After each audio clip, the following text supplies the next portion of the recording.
Hi, I'm Ben McKenzie, and this is a bonus footnote of an episode to help bring you up to speed with the Long Earth series. We thought this might be a useful thing to do before you listen to our discussion of the fifth and final book, The Long Cosmos. I previously did one of these for the first 3 books, and it went into a fair bit of detail. This one I've streamlined a bit, but it still contains all the info you need. Even so, it might get a little long. Previously, in The Long Earth.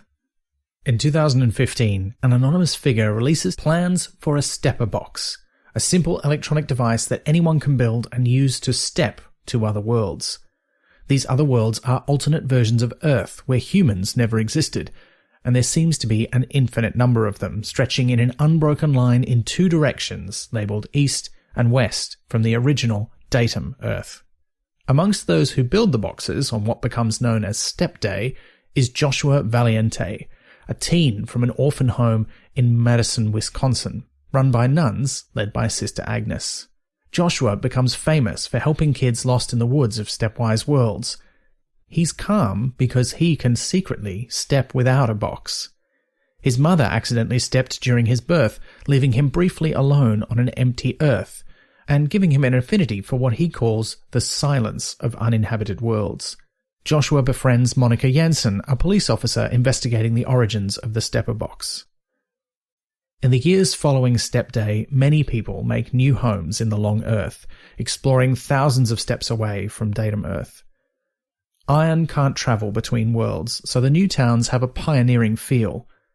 Family of young Helen Green, also from Madison, help establish the town of Reboot, about 100,000 steps from datum Earth, but her brother Rod is phobic.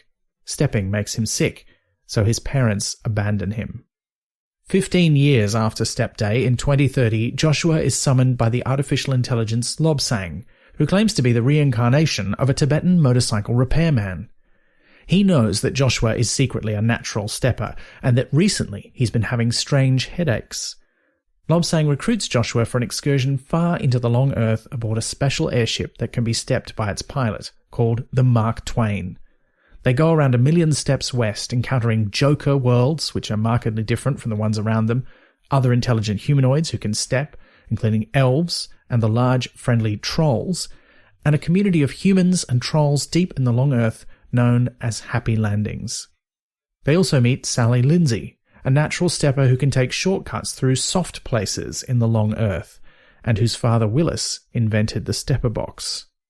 They eventually find the cause of Joshua's headache on the other side of the gap, a world without an Earth. A huge colony creature is on its way towards datum Earth, engulfing all life in its way.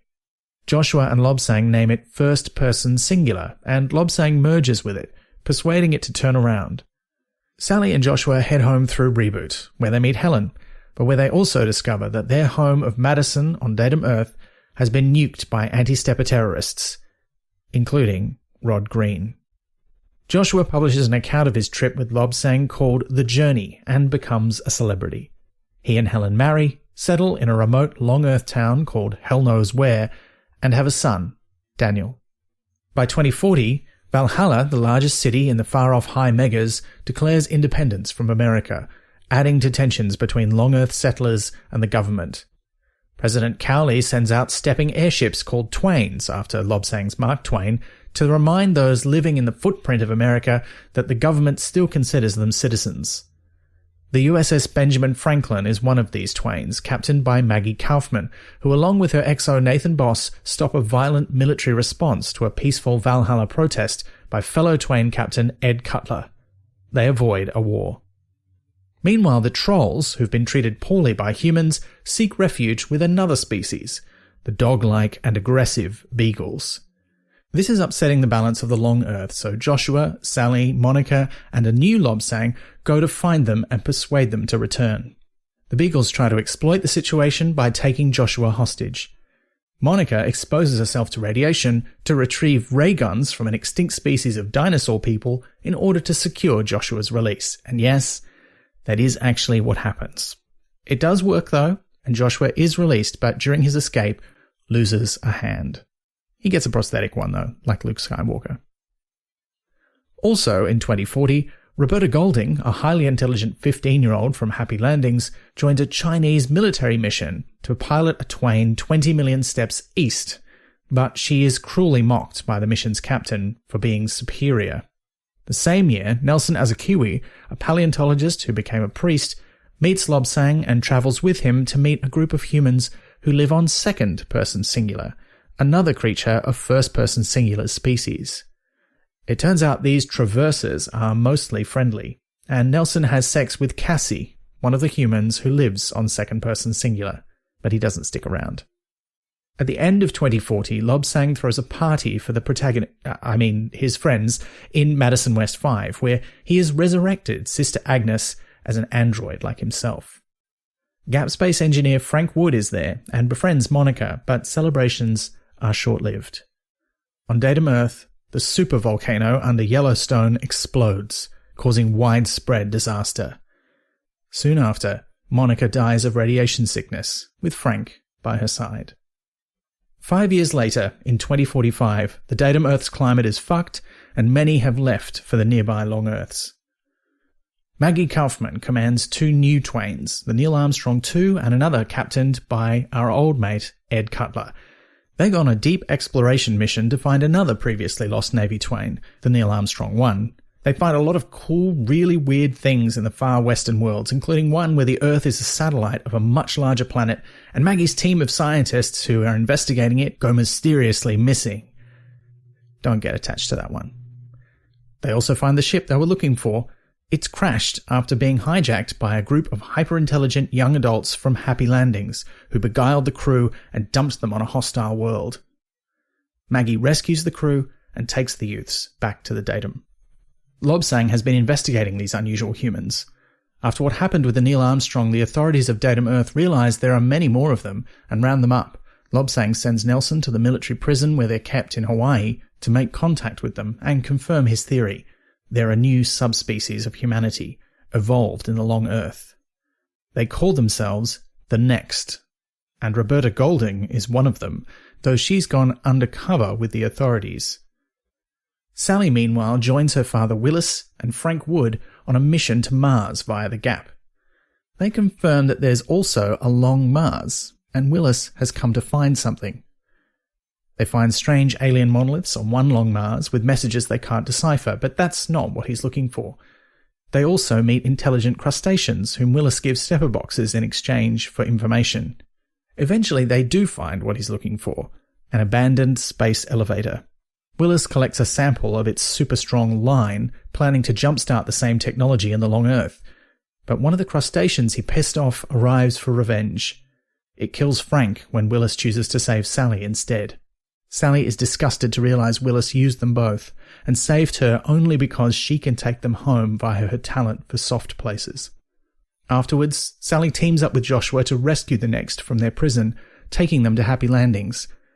Maggie is sent after them and forced to decide whether or not to nuke the place to destroy the Next. Joshua helps convince her not to. The Next, though, have already left the human-inhabited Long Earth for a new home they call the Grange. In the years afterwards, Willis gives away the space elevator technology, and construction projects are started on many low Earth worlds to build them. On his 50th birthday in 2052, Joshua returns from a jaunt in the High Megas. He and Helen are now divorced, and he has a strained relationship with his son Dan, who now goes by his middle name, Rod, as a middle finger to his parents. Joshua meets up with Nelson and asks him to find out about his mysterious family. Nelson successfully uncovers the secret history of the Valientes, beginning with Joshua's ancestor Lewis, a natural stepper who lived in Victorian London. Lewis is recruited along with other steppers, Hackett and Burden, as secret agents of the Crown. After many years of service, they are betrayed by their handler, who sees them as abominations. They escape and go into hiding. Using the riches they acquired from other worlds, they established the Fund, a secret organisation which will offer money to their descendants to have children with other natural steppers, ensuring their lines and abilities grow stronger. It was the Fund who set up Joshua's father, the 18-year-old Freddie Burden, with his mother, 14-year-old Maria Valiente. Joshua goes to meet his father and realizes he's just some guy. letting go of his angst. Well, some of it. Meanwhile, the next, including Roberta Golding, have been secretly watching the Long Earth in order to find and recruit more of their own kind. Their latest target is Stan Berg, a young, charismatic next from Earth-West 4. Roberta and others take Stan to the Grange with his human friend Rocky, but Stan is unimpressed with the way they regard humanity. He rejects their offer to join them and takes himself and Rocky home without help, revealing he has highly advanced natural stepping ability. Back on the low Earths, Stan starts preaching a simple but strangely compelling philosophy that starts to catch on. Lobsang, meanwhile, has faked his own death, and he and Agnes take on new identities, adopt a child, Ben, and settle in the township of New Springfield in the High Megas. They live there for several years, but by 2058, things start getting weird. They discover a species of cybernetic aliens. Yes, I said aliens. Strap yourselves in.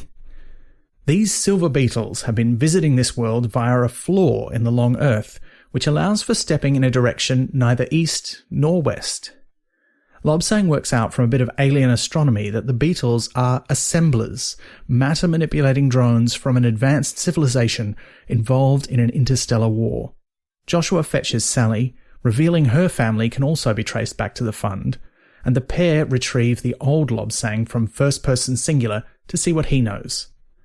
By 2059, the Lobsangs have realized the beetles have built a Dyson planetary motor, which is speeding up the planet's rotation. It will soon tear this Earth apart, allowing the beetles to use its resources to build a Dyson sphere and establish a base for their alien masters. To prevent them from destroying other Earths, Lobsang and the Next plan to sever New Springfield's Earth, the only world connected to the beetles' own, from the rest of the Long Earth.